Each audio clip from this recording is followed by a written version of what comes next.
여기 술집 함께하는 교회에 이제 제가 와서요. 정말 요즘에 가랭이가 찢어지는 경험을 하고 있습니다. 네, 정말 이렇게 하나님께서 저에게 항상 준비된 만큼 인도에 가시기보다는 이렇게 제 역량에 넘어서는 곳으로 인도하신 다음에 이렇게 억지로 그 틀에 저를 맞추고 계신다라는 생각을 참 많이 하게 되는데요. 제가 실은 이제 5년 전에 분당 우리 교회 처음 갔을 때도 그랬습니다. 분당 우리 교회 처음 갔을 때도요. 옆에 있는 목사님들 한 분 한 분이 얼마나 대단해 보이던지요. 저는 저에게 맡겨진 이 사역들이 감당이 안 돼가지고 허거덕 하면서 아내하고 이렇게 나누고 또 제 마음의 힘듦을 혼자 끌어안고 정말 이곳이 내가 있을 곳이 맞나 그런 고민을 하면서 그때 힘들어했던 기억들이 있습니다. 그런데 그때 저에게 되게 힘이 됐던 그런 것들이 하나 있었는데요. 담임 목사님이 이찬수 목사님이 저를 되게 친근하게 불러주셨다는 거예요. 항상 저를 부를 때 박종혁 목사라고 부르지 않으시고요. 종혁 씨라고 불러주셨습니다. 예, 담임 목사님의 처남이 저랑 이름이 똑같더라고요. 그래서 항상 저를 부를 때 그냥 이렇게 길 가다가도 복도에서 마주치면 종혁 씨 요즘 잘 지내? 이렇게 저한테 그렇게 해주시는 게 저에게 상당한 힘이 됐었어요. 이제 목사님이 저에게 종혁 씨 불러주시니까 옆에 있는 다른 목사님들도 저한테 박 목사라고 안 부르시더라고요. 옆에 있는 다른 목사님들도 저한테 종혁 씨 하면서 되게 친근하게 이렇게 다가오시고 서로 교제했던 그런 기억이 납니다. 그렇게 별거 아닌 호칭일 수 있는데 그 호칭이 저한테는 되게 그 시간을 감당할 수 있었던 큰 힘이 됐었거든요. 아마 여러분들도 그런 거 있지 않으십니까? 여러분들에게 누군가 그 호칭 하나 불러줬을 뿐인데 되게 힘이 됐던 그런 경험들이 있을 것 같아요. 근데 오늘 본문에도 보면은 보아스가 그 룻을 만나면서 그런 이야기를 합니다. 8절에 보면 내 따라 들으라 라고 이야기를 시작하지 않습니까? 이게 보면은 이 베들레헴으로 오고 나서 룻에게 이루어지는 룻에게 말을 거는 첫 마디입니다. 첫 마디가 내 따라 들으라. 아니 우리 문화에서는 실제로 부모 자식까지 아닌데 내 따라라고 부르는 건 거의 있을 수 없는 일입니다. 그리고 누군가가 부모 자식간이 아닌데 내 따라라고 부른다고 해서 기분 좋아질 리도 없고요. 오히려 이 사람 뭔가 하는 생각이 드는 게 우리 문화인데 유대 사회는 그렇지 않습니다.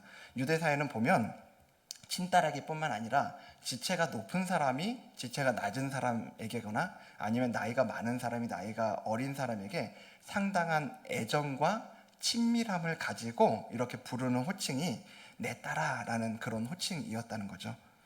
그래서 이 보아스의 첫 마디, 이 보아스의 이제 성경에 기록되어 있는 이 보아스의 첫 마디가 룻에게는 굉장히 충격적인 한마디였지 않을까 생각해 봅니다. 지난 시간에 살펴본 것처럼요, 지금 룻은 사실은 호의를 입을 만한 이유가 하나도 없는 처지이죠. 무언가를 가지고 있는 것도 아니고요. 더군다나 그의 신분이 이스라엘 백성들 입장에서는 전혀 반갑지 않은 모압 사람이 바로 여기 룻 아닙니까? 가는 곳마다 어떤 수모와 불친절을 당할지 모르는 처지에 있는 사람이 바로 룻이었고요. 그런 불안함이 룻에게 있었을 겁니다. 그래서 아침에 집을 나오면서 나오미에게 이렇게 얘기하고 나오지 않습니까? 내가 누구에게 은혜를 입으면, 이 얘기는 뭡니까? 은혜를 못 입을 가능성이 더 많은 걸 자기 스스로가 인지하고 있는 거죠. 그 불안함이, 룻이 가지고 있는 불안함이 그대로 묻어나는 말이 내가 누구에게 은혜를 입으면 이라는 표현이지 않을까 생각을 해봅니다. 이제 이삭을 주우러 나가볼 텐데 나갔을 때 무슨 일이 있을지 모르겠어요. 하지만 그래도 혹시 누군가 내게 호의를 베풀면, 내가 그래서 누군가에게 은혜를 입으면 이렇게 배를 곪지는 않아도 되겠지라는 그 한 가닥의 기대를 가지고 집 밖을 나왔던 거죠. 그렇게 이곳저곳을 다니며 이삭을 주었던 룻에게 그 누가 따뜻한 말을 걸어 주었겠습니까? 오늘 본문을 보면요, 보아스가 룻을 위해서 행한 조치들이 나오거든요. 9절 말씀 보면요, 여기 9절에도 보면 이렇게 이야기합니다. 빨간색만 보면 내가 그 소년들에게 명령하여 너를 뭐 하지 말라고요? 건드리지 말라고 조치를 취해주고 있어요. 그리고 넘어가 볼게요. 15절 넘어가면요, 15절에도 보면 루시 이삭을 주우러 일어날 때 보아스가 이제 소년들에게 말합니다. 곡식단 사이에서 줍게 하고 뭐 하지 말라고요? 책망하지 말라고요. 책망하지 말라고. 16절도 볼까요? 그를 위해서 곡식다발에서 조금씩 뽑아버려서 줍게 하는데 뭐 하지 말라고요? 꾸짖지 말라고 이야기해요. 지난 시간에 이야기했던 것처럼 밭에 지금 나와서 이 이삭을 주우러 온 이들은 가난한 사람이거나 이런 룻과 같은 과부들, 사회적인 약자들이거든요. 그러니까 모두가 보아스와 같이 자비를 가지고 이런 이들을 대하는 시대였다면 보아스가 굳이 이런 말을 할 이유가 없었을 겁니다. 그런데 우리가 이미 잘 알고 있는 것처럼요, 이 시대가 어떤 시대예요? 사사시대. 하나님을 경외하며 하나님을 그들의 왕으로 모시고 그 법도에 따라 살아가던 시대가 아니었고요, 말씀대로 다른 이들을 존중하며 그들에 대한 배려를 가지고 살아가는 시대가 아니었습니다. 모두가 자기 소견에 옳은 대로 살아갔던 시대가 바로 이 사사 시대였습니다. 우리가 미디어를 보다가 보면 어떻게 사람이 저럴 수가 있지? 이런 이제 사건이나 기사들을 볼 때가 있어요. 그런데 오히려 사람이니까 그럴 수 있다라는 생각을 해봅니다.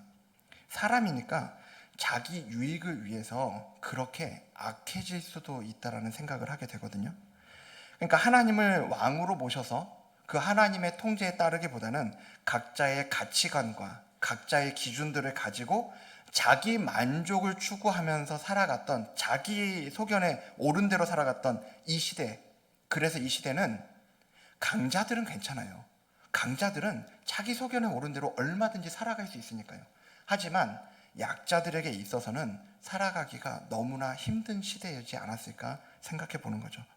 그런 면에서 오늘 보아스가 룻을 위해서 해준 이 조치들을 거꾸로 생각해 본다면요, 이미 룻이 다른 밭을 지나오다가 다 경험했던 어려움들 아닐까요? 그 밭을 지나오면서 이삭을 줍다가 보면 자기를 건드리는 이들을 경험했을 거고요, 그냥 이삭 주워서 가고 있는데 꾸짖거나 책망을 받는 이들, 빨리 가! 이런 이야기들을 룻은 그런 수모를 당하면서 오늘 이곳까지 오지 않았을까 거꾸로 생각을 해볼 수 있는 거죠. 그렇게 몸도 힘들었지만 마음도 너무나 힘들었을 그 룻에게 이 밭의 주인인 지금 보아스가 다가옵니다. 어쩌면 그가 다가올 때 또 이번에는 어떤 일이 있지? 또 저 사람은 나에게 무슨 말을 하려고 다가오는 거지? 이 불안함과 긴장감 가득한 눈으로 룻은 보아스를 바라보고 있었을 것 같아요. 그런 룻을 보면서 보아스가 말합니다. 내 딸아, 내 딸아. 지금껏 예루살렘, 여기 베들레헴은 물론이고 고향인 모압에서도 과부인 자신에게 누구도 이야기해주지 않았던 그 따뜻한 한마디, 내 딸아. 그 한마디를 룻의 마음은 녹아내리지 않았을까요? 저는 오늘 이 장면을 보면서 복음서의 한 장면이 바로 떠오르더라고요. 예수님께서 회당장 야이로의 죽어가던 딸을 구하기 위해서 가던 길이었습니다. 예수님께서 가시는 길에 큰 무리가 에워싸서 그 주변을 함께 이렇게 따라가고 있었어요. 근데 그 무리 중에 어떤 사람이 있었냐면 12해 동안 혈루증으로 고생하던 한 여인이 있었던 거죠. 혈루증은 유출병입니다. 여자들에게 생기는 유출병인데 그 병을 고쳐보겠다고 온갖 의사는 다 만났어요.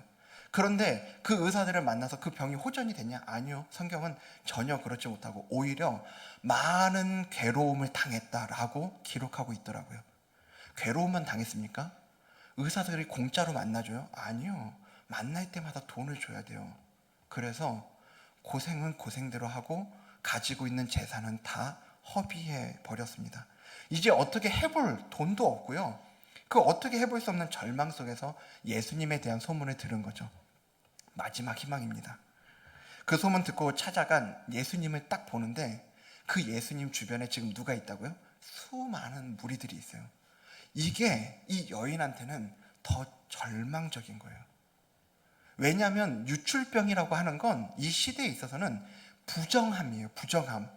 사람들 옆에 가까이 가서는 안 되는 병이 이 유출병, 부정한 병입니다. 그러니까 예수님이 혼자 계셨다고 그러면 그냥 그 앞에 가서 그 바짓가랑이라도 붙잡고 애걸복걸 해볼 수 있었을 텐데, 그 주변에 수많은 무리들이 딱 보여지는 순간 이 여인 마음에는 절망적인 거예요.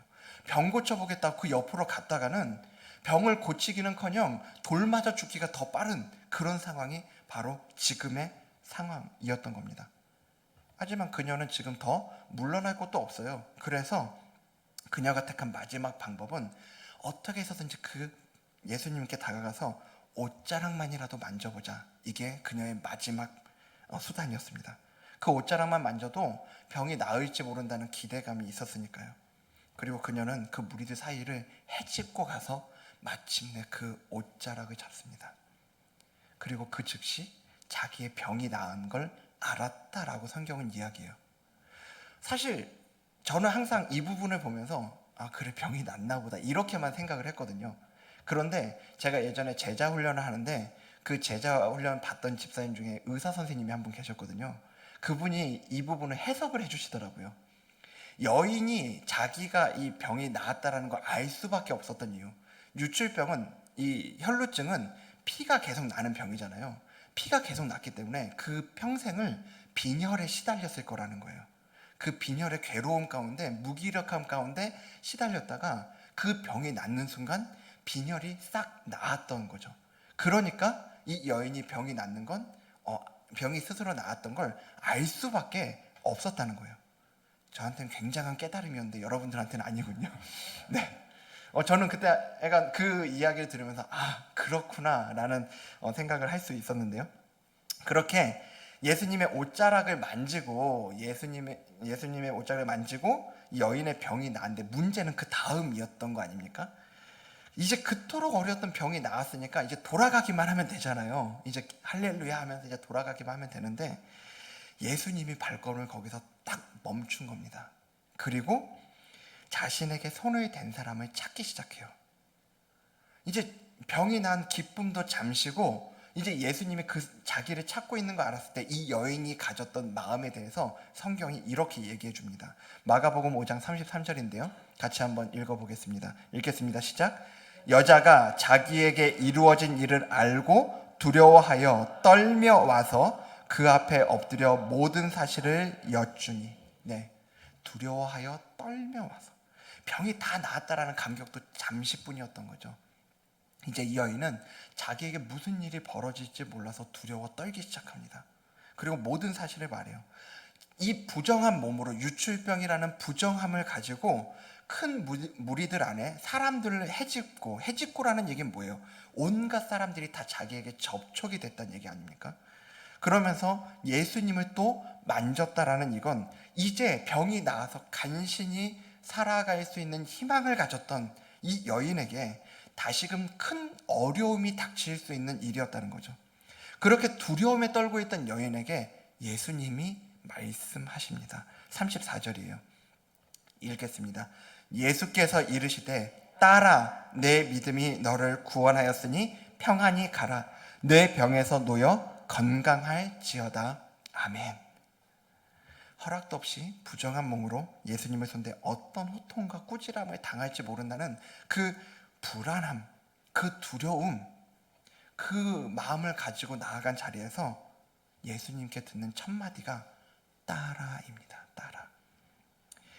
혈루증에 걸렸던 이 12년의 시간 동안, 그 부정함을 가지고 있던 12년의 시간 동안 그녀에게 건네졌던 시선은요, 참 차가웠을 것 같아요. 혹시라도 곁에 갈라치면 빨리 사라져줬으면 하는 그 눈빛을 받았을 겁니다. 실제로 온갖 모욕적이고 험한 말들이 그녀의 가슴속에 아직까지 그대로 박혀 있었을 거예요.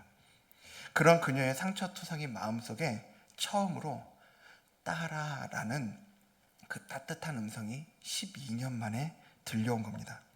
그 말을 들었던 그 순간에 혈루증 걸렸던 그 여인의 몸뿐만 아니라 마음도 구원을 얻지 않았을까요?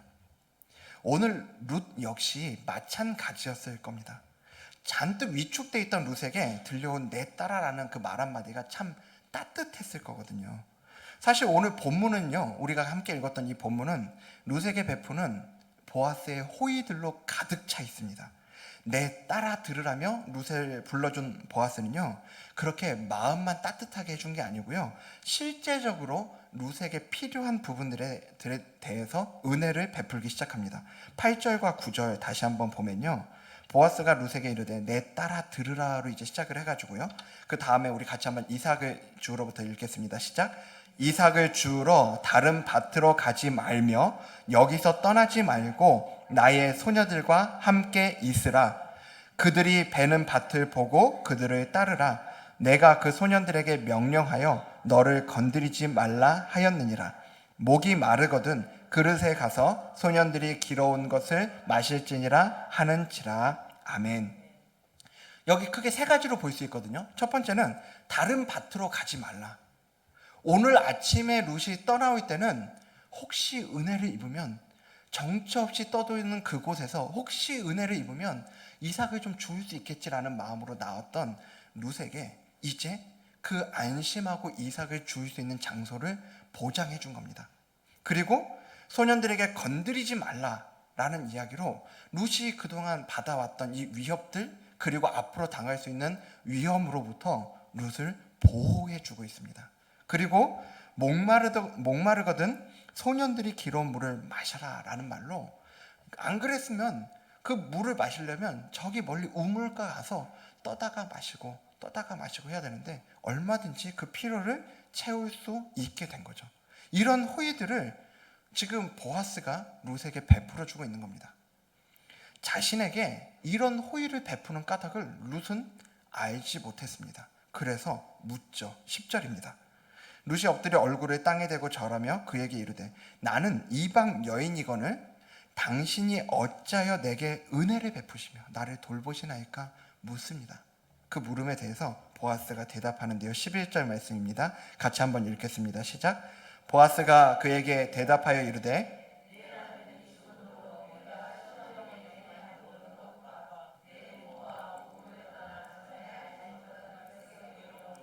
내게 분명히 알려졌느니라. 아멘. 룻의 남편이 죽은 후로 그 시어머니에게 어떻게 행했는지, 그리고 시어머니 나오미와 함께 이 베들레헴 공동체로 오기 위해 그가 어떤 희생을 치러야 했는지 다 알고 있다는 겁니다. 지금까지요, 누구도 알아주지 않던 삶 아닙니까? 모압 땅에서 남편이 죽고 자신과 같은 과부였던 시어머니 나오미를 모시고 살아왔던 그 삶은 절대로 쉽다고 말할 수 없는 삶이었죠. 같은 문화권에서 만난 시어머니와 며느리라고 하더라도 같이 살아내기가 절대 쉽지 않죠. 그런데 문화도 다르고 종교도 다른 시어머니와 며느리가 만나서 살았던 삶이에요. 아니, 형편이라도 넉넉했으면 좀 다른 이야기였을 수 있습니다. 그런데 우리가 알고 있는 것처럼 모압 땅에서 이들 가정의 형편은 점점 어려워졌었죠. 사람이 경제적으로 어려워지기 시작하면 마음의 여유가 사라지기 시작하잖아요. 별거 아닌 일에도 더 마음도 쉽게 상하고요. 그리고 속상해지는 일들, 그리고 아닐 것 같은 일에도 오해도 막 발생하는 일이 이 경제적인 어려움에서는 발생합니다. 아니, 나오미도 예수님이 아니고요, 룻도 예수님이 아니에요. 그런데 예수님이 아닌 이들이 같이 살아냈던 그 세월들이 평화롭고 그리고 서로 사이 좋기만 했던 시간들이라고 한다면 우리가 너무 낭만적으로 룻기를 읽고 있는 건 아닌가 생각을 해보는 거죠. 자신의 고향 땅을 떠나오는 것도 역시 지난 시간에 말씀드렸던 것처럼요, 룻의 입장에서는 죽음을 무릅쓰는 것과 같은 그런 어려움이었던 거죠. 그런데 무엇보다 결정적이었던 건, 무엇보다 힘든 거였던 건, 이 모든 일이 결국은 룻 혼자만의 일이었다는 겁니다. 그 어려운 상황 가운데 그가 겪어냈어야 되는 고통과 마음 상함은요, 그 혼자 오롯이 견뎌내야만 했던 그런 일이었다는 겁니다. 그걸 누가 알아줍니까? 아니, 생각해 보세요. 지금 저기 러시아가 우크라이나를 침공했잖아요. 그렇죠. 그래서 우크라이나에서 너무나 많은 목숨을 목숨들이 잃어가고 있고, 그리고 그 땅에 큰 피해가 있습니다. 그런데 우리는 그 땅에서 이루어지는 그 수많은 인명 피해가 더 마음이 아프고 더 신경이 쓰입니까? 아니면 오늘 내가 장 보러 갔을 때 시시각각 올라가는 이 물가가 더 우리의 마음을 아프게 만들고 신경이 쓰이게 만듭니까? 우리 흔히 얘기하잖아요. 지구 건너편에서 죽어가는 목숨들보다 오늘 내 손톱 밑에 박히는 가시가 더 우리를 힘들게 한다고요. 제가 예전에 급성 위염이 와서 심하게 좀 고생한 적이 있습니다. 3일 동안 8kg가 빠질 정도였으니까요. 되게 나름 힘들었던 시간이거든요. 이틀째 밤에는 자다가 말고 이 배가 아파가지고 혼자 거실에 나와서 진짜 이게 앉아도 안 되고 들어 누워도 안 되고 서 있어도 안 되고 떼굴떼굴 굴렀던 그 기억이 있습니다. 근데 제가 그때 정말 회개를 좀 많이 했던 것 같아요. 제가 이제 목사다 보니까 이제 아파서 병원에 이제 신방 가는 일이 있잖아요. 병원에서 이제 수술을 앞둔 그런 큰 병 앞두고 있는 분들 신방에 갈 때가 있었는데, 그때 나름 위로한다고 말씀드리고 또 기도해 드렸던 그 시간들이 생각이 나면서, 내가 그분들의 아픔을 뭘 안다고 위로랍시고 하고 그리고 기도해 드렸을까라는 생각이 그때 좀 제 마음 가운데 많이 들더라고요. 제가 뭐 병원에 실려가서 수술을 받아야 되는 상황은 아니었잖아요. 그런데도 이렇게 힘들고 고통스러운데 제가 너무 그걸 모르고 신방을 다녔다라는 마음에 좀 회개를 했던 시간들이 있었습니다. 우리가 그래요. 우리는 사실 다른 사람들이 얼마나 힘든지는 잘 모릅니다. 항상 우리가 아는 건 내가 겪은 만큼이더라고요. 그래서 예전에 제가 게시판에 유머 게시판이었는데요. 게시판에 글을 보면서 너무나 공감했던 게 하나 있어요. 제목이 이거였습니다. 가장 힘든 군대가 어떤 군대냐? 그거 보니까는 밑에서부터 이렇게 쭉쭉 올라가더라고요. 뭐 PX병부터 시작해서 의무병, 육군, 공군, 해군, 뭐 요즘에 뭐 강철부대 이런 거 나오잖아요. 막 UDT, 특전사 막 이렇게 나오는데 다 필요 없습니다. 제일 위에 가장 힘든 부대는 네가 나온 부대예요. 예, 네가 나온 부대, 내가 경험한 부대. 예, 이건 아무도 경험할 수 없거든요.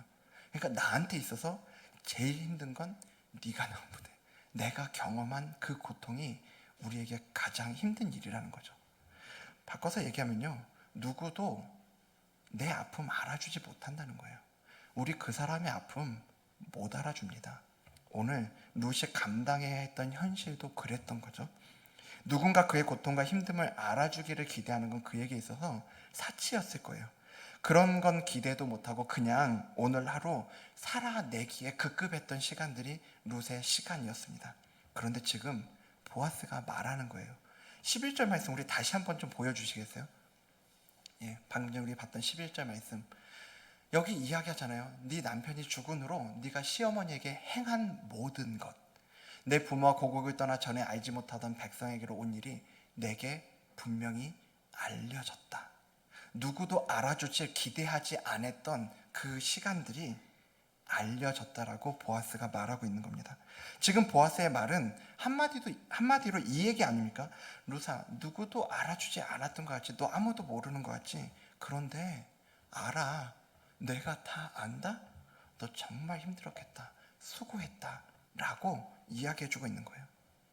여러분, 지금 이 자리에도 남들에게 말 못하는 그 아픔을 혼자 끌어안고 간신히 버티는 분들이 계실 텐데요. 누가 여러분의 아픔을, 누가 여러분의 그 어려움을, 그 견뎌왔던 시간을 알아주겠습니까? 누구도 모를 거예요. 그런데요, 오늘 룻에게 이야기하는 보아스처럼요, 우리에게 말씀해 주시는 분이 있다는 겁니다. 우리 예수님이요. 그 혈루증 걸렸던 그 여인을 굳이 찾아내잖아요. 아니, 그냥 가도 되잖아요. 예수님 입장에서는 어차피 낫거든요. 그 병이 어차피 나서 그냥 가셔도 아무 문제 안 되는데 굳이 그 자리에 멈춰서 끝까지 찾아냅니다. 끝까지. 그래서 굳이 이 얘기 한마디를 해주시는 거예요. 딸아, 내 믿음이 너를 구원하였으니 평안히 가라. 내 병에서 놓여 건강할지어다. 이 말 한마디 해주려고. 이 말 한마디 해주려고 예수님은 멈췄습니다. 제가 이 본문 볼 때마다 이 생각이 드는 겁니다. 오랜 시간 그 마음의 고통을 안고 살아왔던 그 여인의 마음을 좀 만져주고 싶어서, 그 여인의 몸뿐만 아니라 그 마음에 이 한마디 전해주고 싶어서 그렇게 막 그 여인을 찾아 헤매시는 그 예수님의 마음이 이렇게 느껴져요. 그리고 여러분, 저는 그 예수님의 마음이 오늘 이 자리에 있는 저와 여러분을 향한 마음임을 믿습니다. 오늘 보아스와 룻의 대화를 통해서 주님께서 우리에게 주시는 메시지는 정말 선명해요. 내가 다 안다. 내가 너를 다 알아. 내가 너의 아픔을 다 알아. 내가 너의 고통을 다 알아. 아무도 알아주지 않았던 그 아픔, 나 혼자 감당해야 한다는 그 외로움 속에 버텨왔던 그 시간들, 주님이 다 아신다는 거예요. 이 시간 여러분이 향해 말씀하시는 그 음성이 들려지는 시간 되셨으면 좋겠습니다. 마지막으로 그런 룻을 향한 보아스의 그 축복의 말을 여러분에게 전해드리는 것으로 오늘 말씀 마치려고 합니다. 12절에 있는 말씀인데요, 제가 읽어드리겠습니다. 여호와께서 네가 행한 일에 보답하시기를 원하며 이스라엘의 하나님 여호와께서 그의 날개 아래에 보호를 받으러 온 내게 온전한 상 주시기를 원하노라. 여러분, 여러분이 지나왔던 그 시간들 우리 주님께서 기억해 주시고 주님께서 여러분에게 보답해 주시기를 원하고요. 오늘 이 밤에 그 주님의 어루만져 주심을, 그 날개 아래에 보호를 받으러 온 여러분에게 온전한 상 베풀어 주시는 이 밤이 되기를 주님 이름으로 축복합니다.